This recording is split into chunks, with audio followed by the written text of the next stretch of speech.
అంటే నమస్తే సార్. నమస్తే సార్. ఏం లేదు, రాజు యాదవ్ మంచి సక్సెస్ కొట్టాలి, all the best. Thank you so much కాదు, మీరు మళ్ళీ రాజు యాదవ్ అడగకుండా పొలిటికల్ అడుగుతానని మీరు అనుకోవద్దు.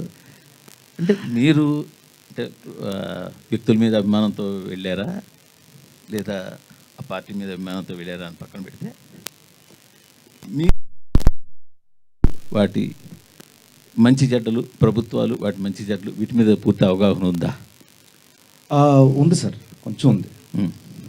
మోరోవర్ అభిప్రాయం అనేది ఈ పార్టీలోకి, ఈ పార్టీ నుంచి నేను గెలిస్తే ఏం చేయగలను, ఏం చేస్తారు అన్న దాని మీద ఎక్కువ అవగాహన ఉంది సార్.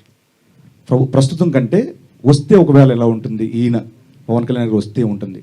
ఎందుకంటే ఆయన నీతి నిజాయితీ గురించి, ఆయన వ్యక్తిత్వం గురించి తెలిసిన వాడుగా ఈ స్టెప్ వేసాను సార్, ప్రచారం గురించి అంతా. అంటే మీరు ఒక పార్టీని గెలిపించమని కోరుతున్నారు అంటే ఇంకో పార్టీని ఓడించమని కోరుతున్నట్టు కదా?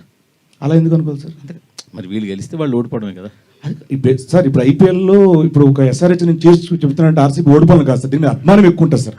అదే దీని మీద అభిమానం ఎక్కువ ఉంటుంది సార్. నేను కాదనట్లేదు సార్. ఇప్పుడు మీరు జనసేనని గెలిపించండి అంటే మీరు జనసేన మీద అభిమానంతో జనసేన గెలిపించమంటున్నారు, తప్పులేదు. మీరు వ్యక్తి మీద కావచ్చు, పార్టీ మీద ఉండొచ్చు. బట్ మీరు నాకు వాటి మీద పూర్తిగా ఐడియా ఉంది, ఈ గవర్నమెంట్ వీళ్ళు వస్తే ఏం బాగా చేస్తారని.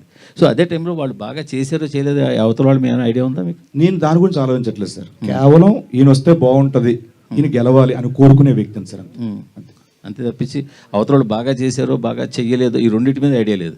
ఉంది సార్, దాని మీద ఐడియా ఉంది. అది ఎలా ఈయన వస్తే ఇంకా బాగా చేస్తారేమో అని. కాదు, బాగా చేశారంటారా బాగా చేయలేదంటారా వేకప్ వాళ్ళు? ఏమో సార్, రేపు పొద్దున ఎలక్షన్ రిజల్ట్ తర్వాత తెలుస్తుందేమో. మీ ఐడియా ఉంది అని అంటున్నారు. లేదు సార్, ఈ స్టేజ్ మీద నేను అలాంటి షేర్ చేసుకోలేదు సార్. నెట్టేస్తాను. శ్రీను గారు, బొడ్డోపల్లి శ్రీనివాసు గెటప్ శ్రీనిగా మారి